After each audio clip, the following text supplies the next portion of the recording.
Bom dia a todos.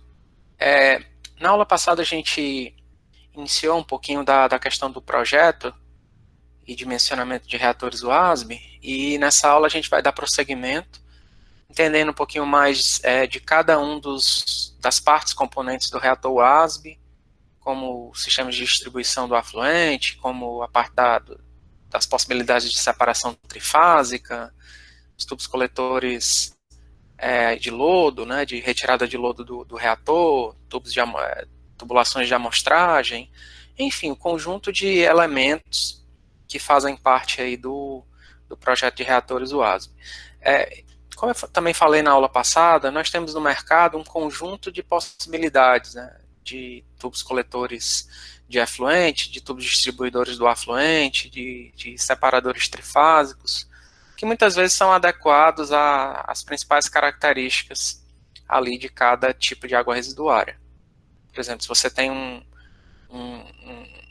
determinado esgoto com um teor de sólidos muito elevado, você projeta ou pensa num sistema de separação trifásica um pouco mais avançado, digamos assim, com decantadores lamelares, enfim, tem no mercado vários tipos de possibilidades. Você tem um efluente com características mais gordurosas, que podem causar a perda da biomassa com o efluente, haja visto que a gordura ela faz com que a biomassa da manta de lodo acabe por flotar com mais facilidade, e aí você pode ter um total colapso do teu processo. Portanto, cada tipo de separador trifásico deve ser adequado ao tipo de água residuária, certo?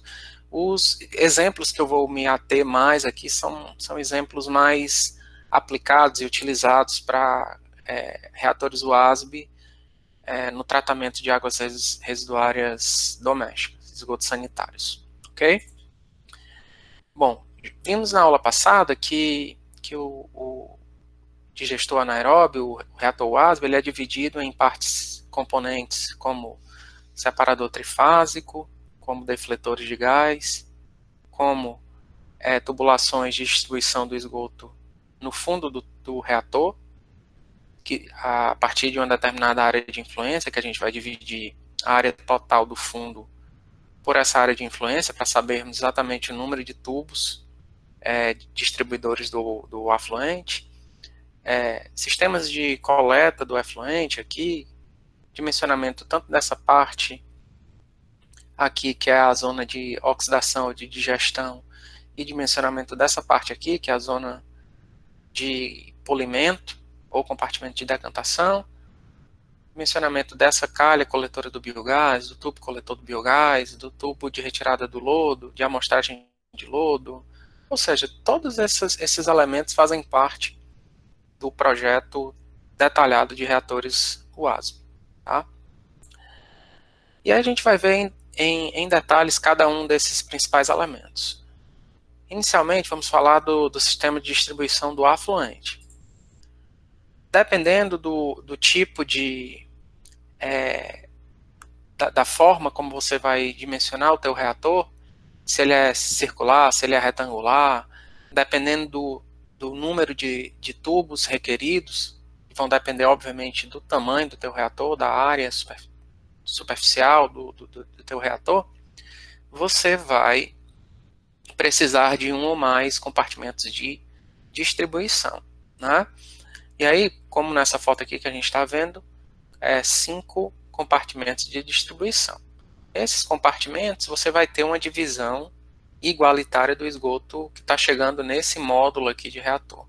Né? Então, um quinto vem para cá, um quinto para cá, para cá e para cá. É muito importante que essa divisão seja feita de maneira adequada, sob pena de que, se não houver uma divisão adequada, você pode ter aí aparecimento de curtos-circuitos hidráulicos no teu reator, e isso é indesejado. Tá?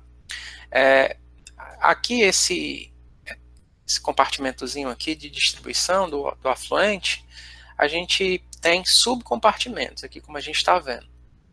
Aqui, estão vendo? Esses subcompartimentos, você tem a distribuição aqui a partir de vertedores triangulares, normalmente, tá?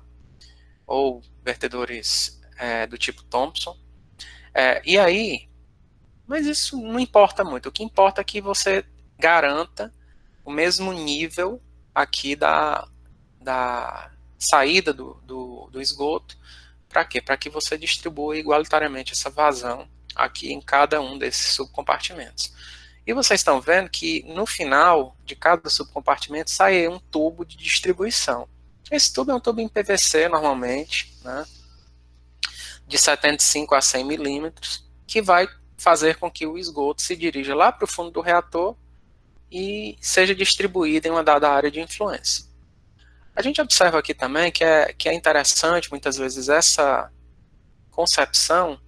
Por quê? Porque quando você tem uma espécie de entupimento do tubo lá embaixo, o nível aqui ele aumenta no subcompartimento. Portanto, é importante para o operador saber isso, para ele colocar uma vareta aqui, de maneira a desobstruir esse tubo. Tá? Muito importante, como eu já falei em outras aulas, essa boa distribuição do afluente para que entre em contato adequado na região da manta de lodo, evitando o aparecimento de zonas mortas e curtos-circuitos hidráulicos ali no reator WASB. Tá? E vários elementos aqui a gente observa, registros de gaveta, registro de feixe rápido, muitas vezes.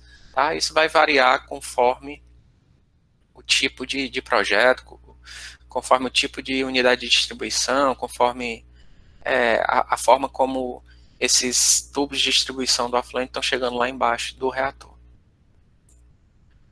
A gente tem também a possibilidade de utilizarmos, ao invés de unidades circulares ou hexagonais, enfim, as várias formas possíveis de que você garanta essa distribuição do afluente, você tem a possibilidade também de trabalhar com calhas, né? Ou seja, ao invés da distribuição ser do tipo circular ou correlato, você ter um canal com a colocação de vertedores e distribuição para os subcompartimentos, a partir dos quais você vai ter ali o tubo de distribuição do esgoto para o fundo do reator. Nesse caso aqui, a chegada do esgoto, uma espécie de anteparo para dividir bem aqui a vazão, né?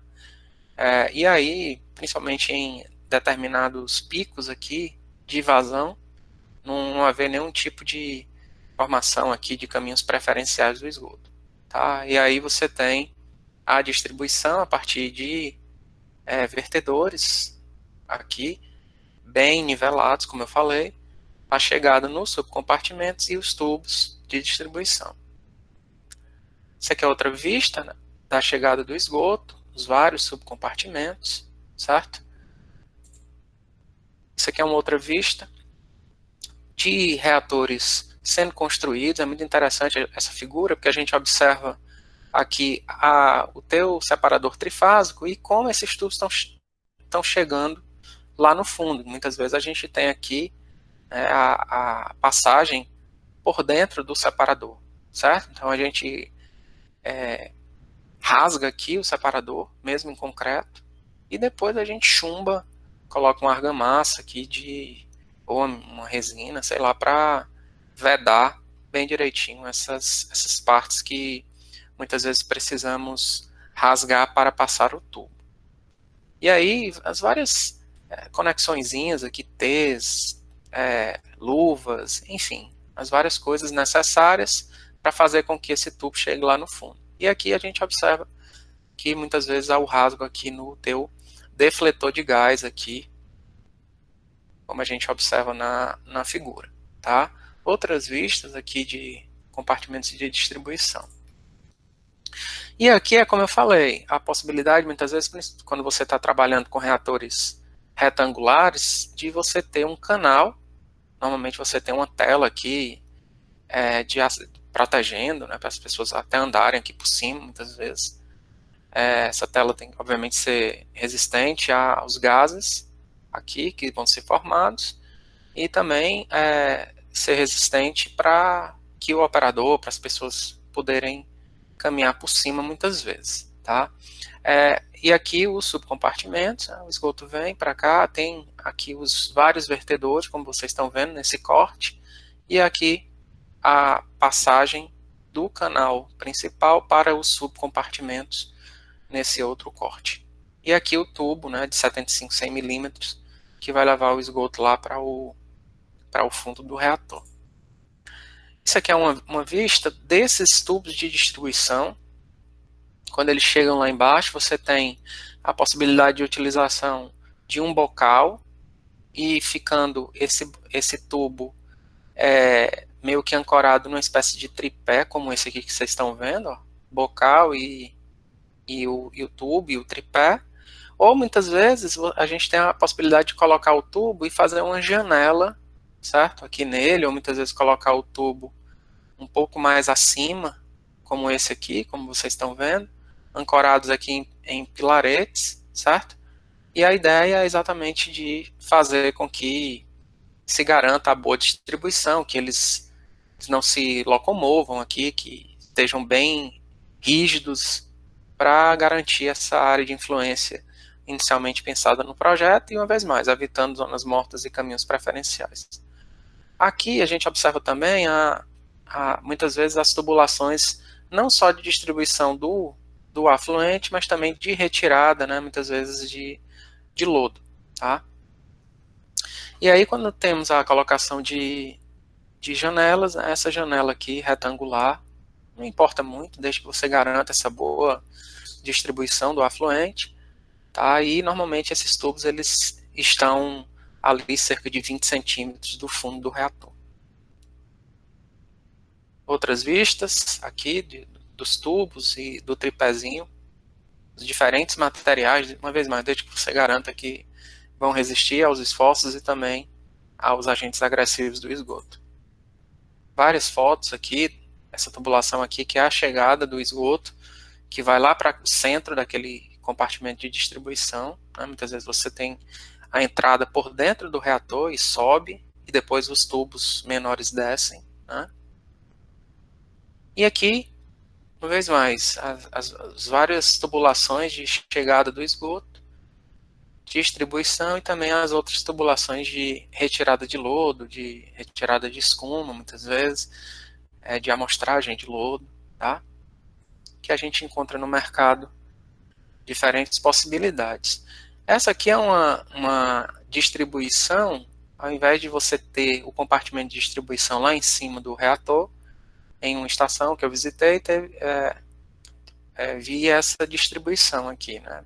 A chegada do esgoto, e ele meio que abraça aqui a parte circular do reator, e fazendo com que esses vários tubos se dirijam para uma determinada área, um determinado local dessa área superficial do reator, e o controle aqui a partir de registros de feixe rápido. Isso aqui são algumas recomendações também retiradas do livro do professor Carlos Chernysharo e também muitas vezes previstos, essas informações previstas na NBR 2209 em relação às várias áreas de influência. Normalmente a gente trabalha com áreas de influência da ordem de 2 a 3 metros quadrados para cada tubo de distribuição. Portanto, com base nisso a gente calcula o número, né, tendo uma área superficial, o número de tubos, e obviamente que vai depender também do número de módulos, né, ou seja, a distribuição do número total de tubos em relação ao número de módulos que você muitas vezes vai ter na estação de tratamento. Isso aqui é apenas para mostrar a diversidade de possibilidades que existem no mercado em relação à distribuição. Esse aqui na forma de espinha de peixe, mais ou menos, né? Esses outros aqui com tubos de distribuição. Ou seja, dependendo do tipo de fornecedor, tem ali várias possibilidades, muitas vezes são projetados a partir de simulações com o uso de técnicas do tipo CFD, de mecânica dos fluidos computacional, para ver exatamente situações ótimas, né, de distribuição, de retirada do biogás, por exemplo, enfim, as várias possibilidades de emprego de CFD. Tá? Para o compartimento de gestão e decantação, agora trabalhando aspectos de defletor, calha do efluente e também calha de coleta do biogás, né? Também a parte de separação trifásica. Bom, a gente já viu isso aqui. No projeto a gente trabalha tanto com o compartimento de gestão, quanto o compartimento de decantação ou de polimento, nessas várias dimensões, ângulos, etc., que vamos ver durante o detalhamento de dimensionamento. E aqui no separador trifásico, que eu falei que é o pulmão do reator, o ASB, a gente tem várias possibilidades, né? Inicialmente de termos combinação de materiais, né? Por exemplo, as paredes em concreto e os separadores trifásicos em fibra de vidro ou outro material, né? Que podem ser ajustados, ou seja, muitas vezes você tem no mercado já dimensões padrões aqui de separador trifásico. Por exemplo, o INCT Sustentáveis está lançando no mercado esse tipo de separador trifásico, né? Que já tem ali dimensões padronizadas, que já vem aqui com as angulações corretas, a calha coletora de escuma, toda essa parte que, devo dizer, é a parte construtiva mais complicada, né, em reatores UASB é exatamente o separador trifásico, principalmente quando a gente está trabalhando em concreto. Imagina, dar angulação, concretar, esse tipo de coisa, é realmente muito complicado e desnecessário hoje em dia com a evolução dos outros materiais no tocante a sistema de separação trifásica. Tá? A gente aqui observa o separador trifásico quando ele tem esse formato mais circular, né? Ou seja, quando é um reator de forma circular, como é o separador trifásico, a gente observa que isso é muito importante, essa visualização, especialmente para a questão do cálculo do volume do compartimento de decantação, em que a gente vai calcular esse volume total aqui, vai subtrair desse volume desse cilindro aqui, ó, e desse volume desse tronco de cone, né, aqui. E aí, a partir dessa subtração, a gente vai ter o volume efetivo, né, volume útil do compartimento de decantação, e esse volume útil vai ser utilizado para o cálculo do tempo de detenção hidráulica nesse compartimento de decantação, que também é um parâmetro de projeto, certo?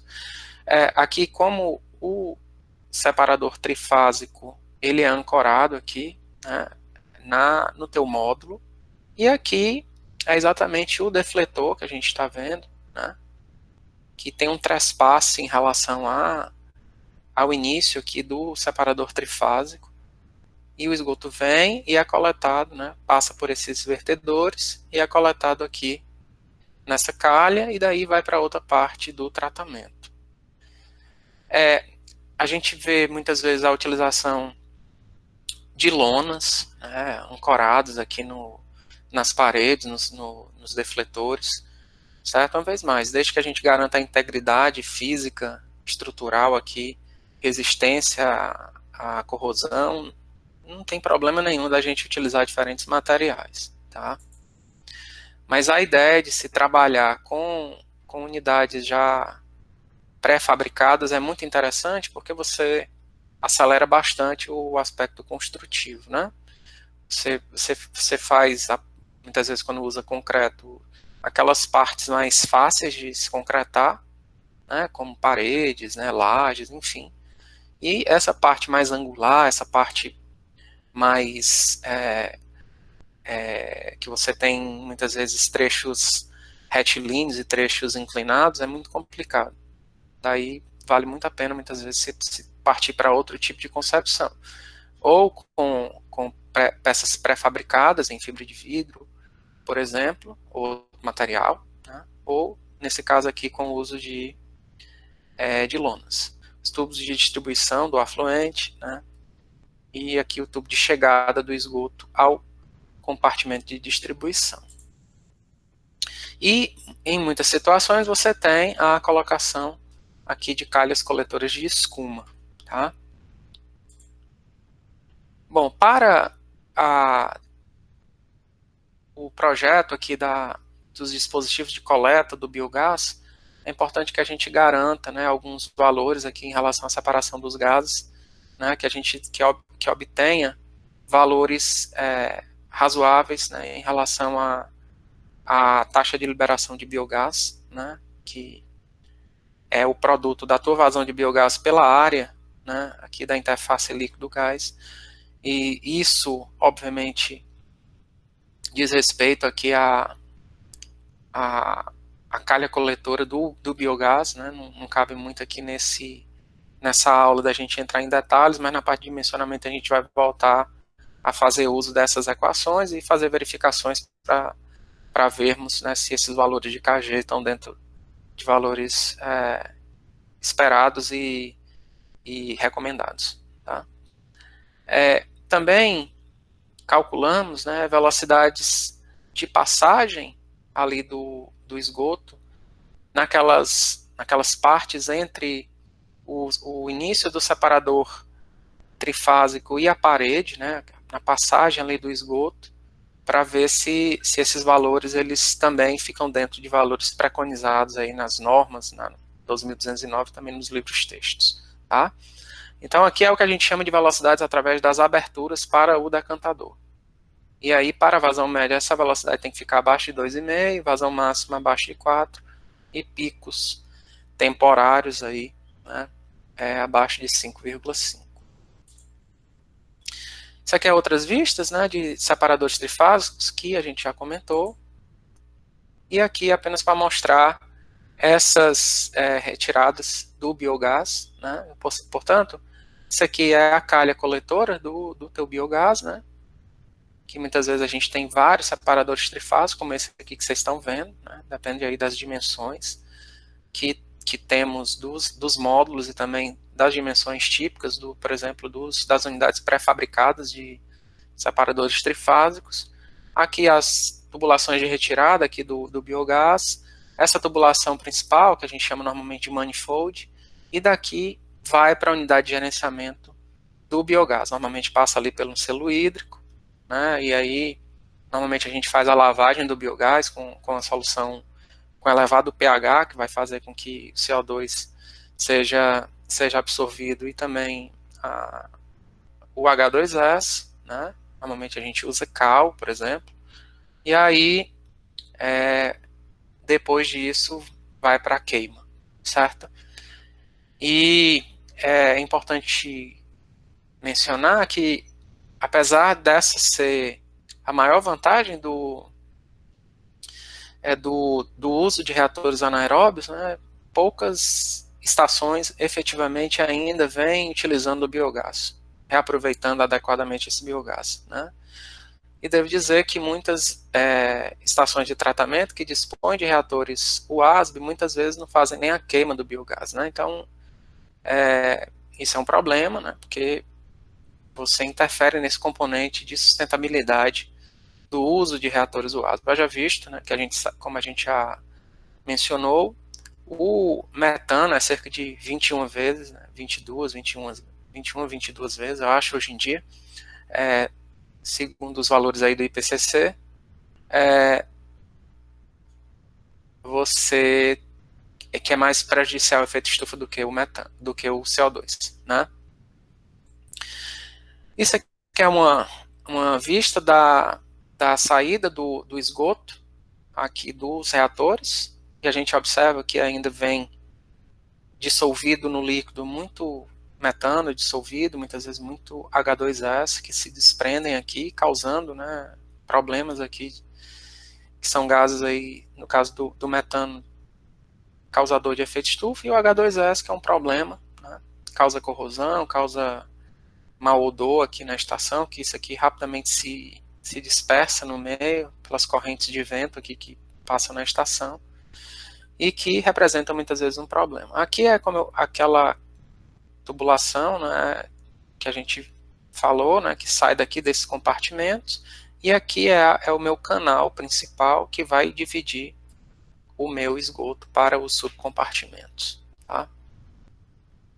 E aqui vocês estão vendo as calhas coletoras do biogás, as tubulações de retirada do biogás e a tubulação principal, que vai levar o biogás para o selo hídrico.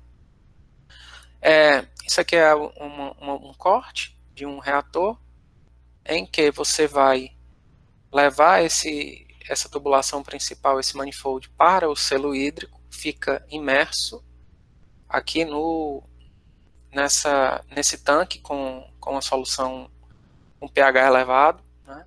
Por isso que a gente usa normalmente cal para fazer a absorção do CO2 e do H2S. E aí, se a gente tem essa imersão H aqui, né, vai ser exatamente essa altura aqui, H, em relação ao nível do líquido, no interior do separador trifásico, em relação ao nível do líquido da saída aqui do reator WASB. Tá? Depois da lavagem do biogás, a gente tem a medição aqui, né, essa medição aqui do metano. Eu já visto que muitas vezes aqui a gente já faz a absorção do CO2 e do H2S, e aí depois disso você tem a queima, né, a partir de um flare ou um queimador de gás, certo? E muitas vezes a gente tem um dispositivo corta-chama, né, aqui de maneira a garantir, né, que não vai ter nenhum tipo de problema aqui de combustão, e enfim, muito importante, né, na operação de reator WASB, esses cuidados, né, eu já visto que o metano é combustível, o oxigênio é um excelente comburente que está presente no ar, né, então muito importante aqui nas operações que a gente evite ao máximo esse contato do combustível com o comburente, que na presença de qualquer fonte de ignição, né, por exemplo, uma faísca, muitas vezes de um isqueiro, de um celular, muitas vezes, enfim, qualquer coisa, de uma lanterna, muitas vezes, né, que você tem um processo de combustão e uma explosão, muitas vezes. Tá? Isso aqui é uma vista de uma unidade em que você tem todas as unidades que eu mencionei muitas vezes, né, de válvulas corta-chama, aqui está o flare, né, muitas vezes dependendo do tipo de arranjo que você tenha para o gerenciamento do biogás, você tem a compressão do biogás, né, a compressão desse metano, muitas vezes, ou do biogás, né, e utilização depois, às vezes em motor CHP ou qualquer outra coisa do tipo. Tá? Isso aqui é outra vista, né, das unidades aqui, né, que fazem esse gerenciamento do biogás. Olha lá, né, e todas essas válvulas, peças que são utilizadas aí para esse correto gerenciamento do biogás na estação de tratamento. Uma vez mais, visando otimizar o processo de queima ou de geração de energia ou de calor, né, e garantir também a segurança dos operadores e da própria estação. E a gente tem também que fazer o gerenciamento do lodo, né, aqui gerado na estação de tratamento. Né? Não só o lodo propriamente dito, como também a escuma, que muitas vezes é retirada, né, a partir de dispositivos de escuma adequadamente projetados nos reatores. Aqui a gente observa, né, várias tubulações aqui de retirada do lodo.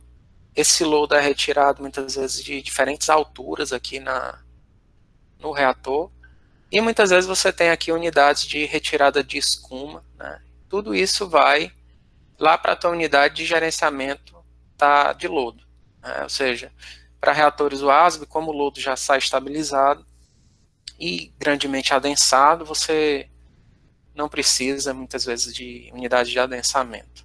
E, obviamente, como já sai estabilizado, não precisa de unidade de estabilização.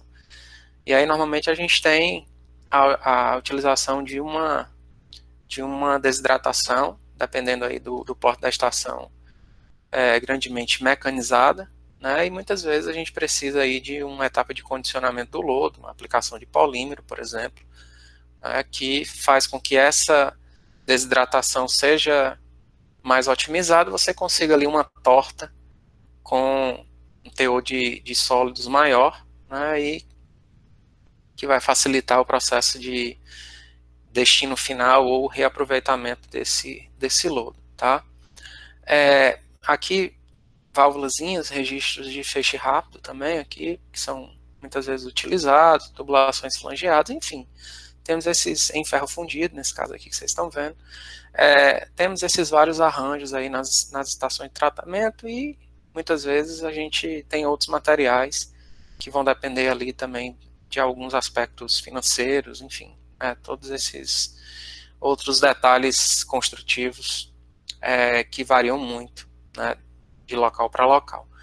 E essas tubulações aqui, que são tubulações de amostragem de lodo, né, muitas vezes a gente utiliza essas amostragens para coleta de lodo, por exemplo, para experimentos de laboratório, quando a gente vai coletar lodo nas estações de tratamento, a gente coleta a partir dessas tubulações de amostragem, né? Mas elas têm outras finalidades. Primeiro, para saber a altura, porque cada tubulação de amostragem dessa tem um tubo interno posicionado em uma determinada altura, então você sabe, a partir da abertura desses registros aqui, você sabe a altura da manta de lodo no interior do reator WASB, né?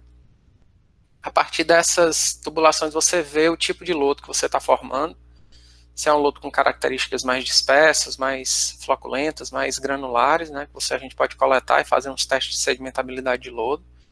Pode ver estabilidade do próprio lodo, né, também, se de fato a gente está formando um lodo estável, né, dentro do reator anaeróbio. E também fazermos testes de atividade metanogênica específica, como vamos discutir um pouco mais na parte de partida e operação de reatores WASB. Tá? Essa tubulaçãozinha de amostragem, a gente tem que sempre dar manutenção preventiva a elas, né, porque muitas vezes você tem o entupimento, né, aqui é importante sempre estar abrindo para evitar que a areia eventualmente que entre aqui no reator WASB, ou muitas vezes tem algumas reações de precipitação que dificultem muito aqui tipo, funcionamento adequado dessas tubulações de amostragem, tá? Outra vista de tubulações da amostragem aqui, numa coleta da gente aqui para experimentos em laboratório. Esse aqui é um aspecto de um lodo com características mais floculentas, e esse aqui é um lodo anaeróbio com características mais granulares. Isso aqui é apenas uma vista de como essas tubulações, né, elas retiram o lodo, mas obviamente que isso é só em termos de altura. Lá na estação, elas estão alinhadas, digamos assim, né? Então, isso aqui, por exemplo, pode pegar o lodo de uma posição mais embaixo, essa aqui mais em cima, e assim vai, né? E é importante que se diga a partir de que altura cada uma dessas tubulações de amostragem estão retirando o lodo. Outras vistas aí da parte externa, né? E também da parte interna de um reator WASB, nesse caso aí em concreto, e vocês estão vendo que muitas vezes se usa registros aqui mais simples, né, registros soldáveis aqui mesmo, né, que a gente encontra em casas em depósitos, em lojas de materiais de construção. Né. Outras vistas aqui da tubulação de retirada do lodo, né? Isso aqui vai para a unidade de desidratação, usualmente, tá?